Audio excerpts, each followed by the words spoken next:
प्यार का सागर है, तू प्यार का सागर है। तेरी एक बूंद के प्यासे हम, तेरी एक बूंद के प्यासे हम, तू प्यार का सागर है। जिस तरह सागर से जुड़कर उसमें एकरूप होने के हेतु नदियाँ सागर की ओर प्रवाहित होती है, उसी भांति दिव्यता के सागर में समरूप होने की प्रबल इच्छा रखने वाले भक्तजन तेलंगाना उपपीठ की दिशा में भारी मात्रा में प्रवाहित हो रहे थे। निराकार निर्गुण परब्रह्म के सगुण साकार स्वरूप के दर्शन लेने की सुवर्ण संधि कौन भला गंवाना चाहेगा। हर कोई प्रभु के इस दिव्य प्रकाश में उनके सात्विक रंग में रंगने आया था। ऐसे रंग दे के रंग नाही छूटे, ऐसे रंग दे के रंग नाही छूटे।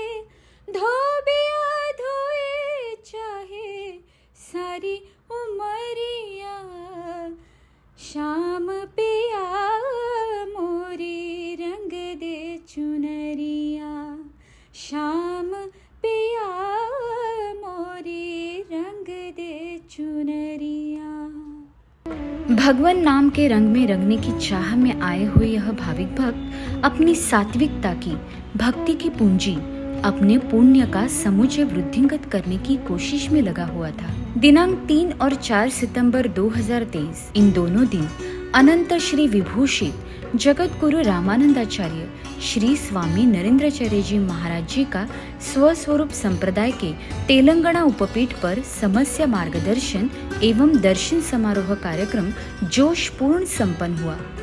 परम पूज्य जगत गुरु श्री जी का बड़े ही हर्ष उल्लास के साथ कार्यक्रम स्थली में आगमन होते ही भक्तजनों द्वारा उनका धूमधाम से सुगंधित सुमनों की पुष्प वृष्टियों से स्वागत किया गया। तत्पश्चात सुहागन गुरु बहनों द्वारा सुनहरे आरती थालियों को सजाकर परम पूज्य स्वामी जी का औक्षण किया गया। संत पीठ पर परम पूज्य जगत गुरु श्री जी स्थानापन्न होते ही संपूर्ण वातावरण धर्म घोषणा की गूंज से ललकार उठा था। स्वस्वरूप संप्रदाय के वेदों में निष्णांत पुरोहितों द्वारा परम पूज्य जगत गुरु श्री जी का शास्त्रोक्त पद्धति से विधिवत पाद्य पूजन किया गया।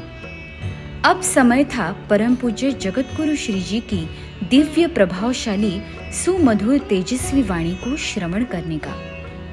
प्रत्येक श्रद्धालु भाविक भक्त परमात्मा स्वरूप परम पूज्य जगत गुरु श्री जी के अमृतमय बोध को सुनने हेतु लालायित हो रहे थे। परम पूज्य स्वामी जी ने अपने तेजस्वी वाणी से प्रबोधन करते हुए कहा कि जीवन में कभी धूप तो कभी छाव होना अपेक्षित है। जब कठिन समय आता है तब मनुष्य अस्थिर और अधीर हो जाता है। वह अनुचित निर्णय लेकर समस्याओं को अधिक जटिल बना देता है। इसलिए आवश्यकता है कि हर पल में वह अपने धैर्य को बनाए रखे, अपने विवेक को जागरूक करे। और यह धैर्य, यह विवेक और यह स्थैर्य हमें केवल भक्ति करने से ही आ सकता है, क्योंकि भक्ति में ही वह परम शक्ति है जो हमारे विकारों को नष्ट करती है, हमारे भीतर सकारात्मक ऊर्जा प्रवाहित करती है। यदि यहाँ उपस्थिति भक्तगण 10 मिनट भी एकाग्रता पूर्वक सद्गुरु ने सिखाई हुई भक्ति नियमित रूप से करते हैं तो वह निश्चित ही जीवन में आने वाली हर कठिनाइयों का सामना सुचारू रूप से कर सकेगा। यह आत्मविश्वास, यह शाश्वती जगत गुरु श्री जी ने उपस्थिति सभी भाविक भक्तों को दी। भक्ति यह मन का व्यायाम है। इस भक्ति को वैज्ञानिक तरीके से समझाते हुए आगे परम पूज्य जगत गुरु श्री जी ने भक्तों से कहा कि ज्ञान और विज्ञान जीवन रथ के 2 पहिए हैं। दोनों पहिए अत्यंत आवश्यक है। ज्ञान यानी कि अंतिम सत्य जिसकी समझ सद्गुरु से प्राप्त होती है। ज्ञान से अंतर्मन प्रकाशित होता है और विज्ञान से बुद्धि प्रकाशित होती है। जीवन में यदि मनुष्य को सांसारिक सुख और आध्यात्मिक जीवन की चाहना है तो उसे भक्ति के साथ साथ परोपकार, समाज सेवा और सत्कर्म करना अनिवार्य है। तुम जियो और दूसरों को जीवन दो। और सपने में भी किसी का बुरा मत सोचो। इस विश्व शांति रूपी संदेश को बड़े ही विस्तारपूर्ण रूप से समझाते हुए जगत गुरु श्री जी ने भक्तगणों को मंत्र मुक्त कर दिया। ऐसे अमूल्य अमृतमय प्रवचन को भाविक भाव विभोर होकर ग्रहण कर रहे थे।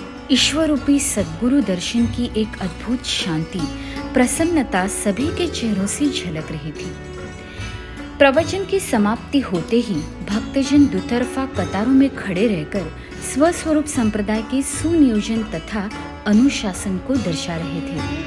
इस तरह भक्तिमय वातावरण में यह समारोह संपन्न हुआ, जिसमें लगभग 15,000 से भी अधिक भक्तजनों ने पूर्ण स्वरूप से सहभाग लिया।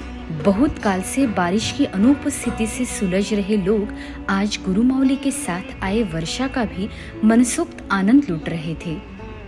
दूसरे दिन सूर्यास्त हुआ। विदाई आरती का समय समीप आ गया, पर भक्तजनों की भीड़ बनी रही। गुरु दर्शन से भक्तजनों का मन हर्षित जरूर था, पर विदाई की सोच से अंतःकरण भारी भी था। आखिर में परम पूज्य जगत गुरु श्री जी ने भक्तगणों को शुभाशीष देकर कार्यक्रम स्थल से प्रस्थान किया। श्री गुरुदेव।